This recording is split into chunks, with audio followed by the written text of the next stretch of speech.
মই ড্ৰাইভাৰসকলক বাৰে বাৰে হাত জোৰ কৰি অনুৰোধ কৰি জনাই আছোঁ যে আপোনালোকে যিমান পাৰে লাহে লাহে চলাওক। এই দেখিছেনে কিমান ডাঙৰ ডাঙৰ এক্সিডেণ্ট হৈ আছে তথাপিও মানে কাণ সাৰে নাই মানে।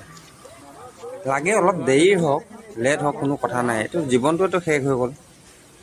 অলপ দেৰি হ'লেও কোনো কথা নাই, দেৰি হ'লেতো কোনো ক্ষতি নহয় নহয়।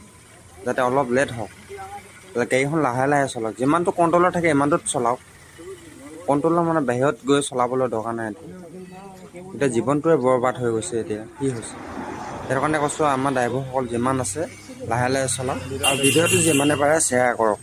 যিমান পাৰে শ্বেয়াৰ কৰি দিয়ক, আমাৰ যাতে ড্ৰাইভাৰসকলে যাতে পায়, যাতে কণ্ট্ৰলত চলায়, লাহে লাহে চলায়, ঘৰখনৰ কথা যাতে চিন্তা কৰে। এই ডিভাইডাৰত মাৰি কি হৈছে, ইপেনে সোমাই সিপেনে ওলাই গৈছে চাওক।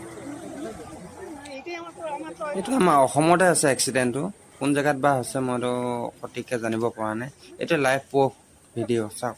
সেইটো কাৰণে কৈছোঁ আপোনালোকে যিমান পাৰে লাহে লাহে চলাওক, লাগে অলপ লেট হওক।